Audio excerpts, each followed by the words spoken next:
दोस्तों, कई साल पहले एक गरीब चीनी गांव में एक किसान अपने बेटे के साथ रहता था।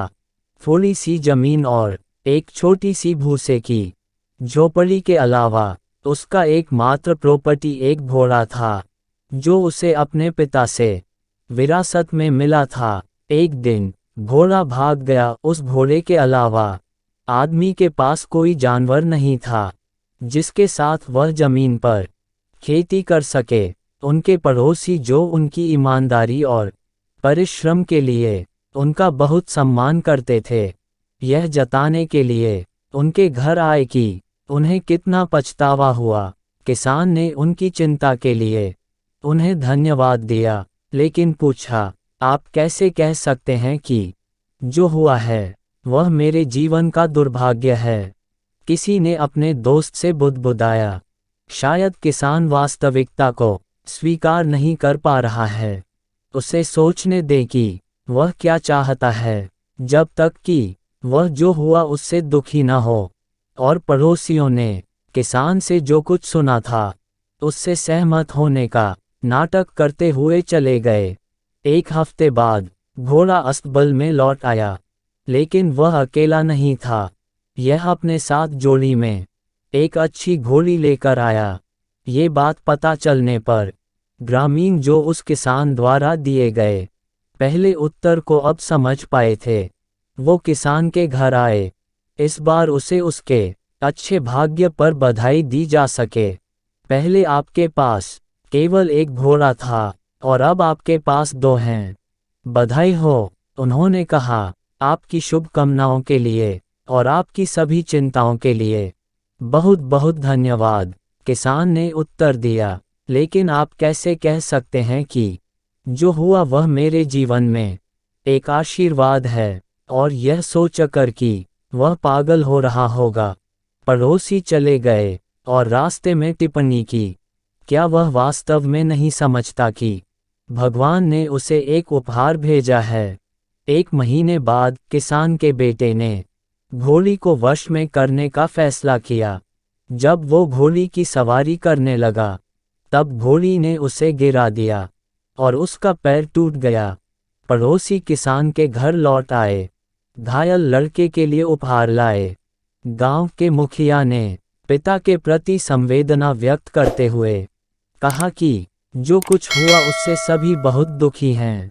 उस व्यक्ति ने उनके आने और उनकी चिंता के लिए उन्हें धन्यवाद दिया, लेकिन पूछा, आप कैसे कह सकते हैं कि जो हुआ है वह मेरे जीवन का दुर्भाग्य है?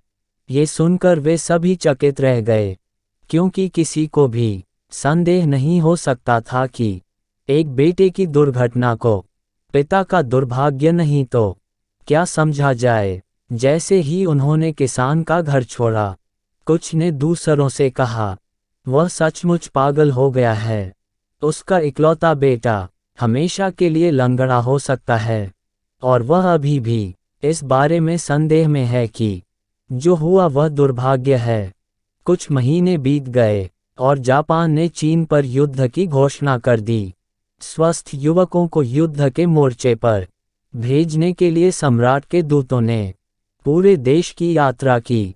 गांव में पहुंचने पर उन्होंने किसान के बेटे को छोड़कर सभी युवकों को भर्ती कर लिया।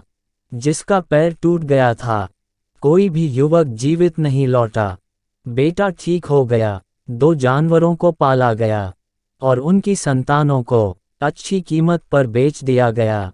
किसान अपने पड़ोसियों को दिलासा देने और उनकी मदद करने के लिए उनके पास जाने लगा, क्योंकि वे हमेशा से किसान की परवाह करते थे। जब भी उनमें से किसी ने शिकायत की, किसान ने कहा, आप कैसे कह सकते हैं कि यह एक दुर्भाग्य है? अगर कोई बहुत खुश होता, तब वो उनसे पूछता, आप कैसे जानते हैं कि यह एक आशीर्वाद है? धीरे धीरे उस गांव के लोगों को किसान की बातों से जीवन का वो सत्य समझ में आने लगा कि दिखावे से परे जीवन के और भी मायने हैं। ये कहानी हमें सिखाती है कि दुनिया में कुछ भी हमेशा के लिए नहीं है। यानी कि अगर आज आप सुखी हैं, तो हमेशा नहीं रहेंगे, और अगर आप अभी दुखी हो, तो आपका दुख भी हमेशा नहीं रहेगा।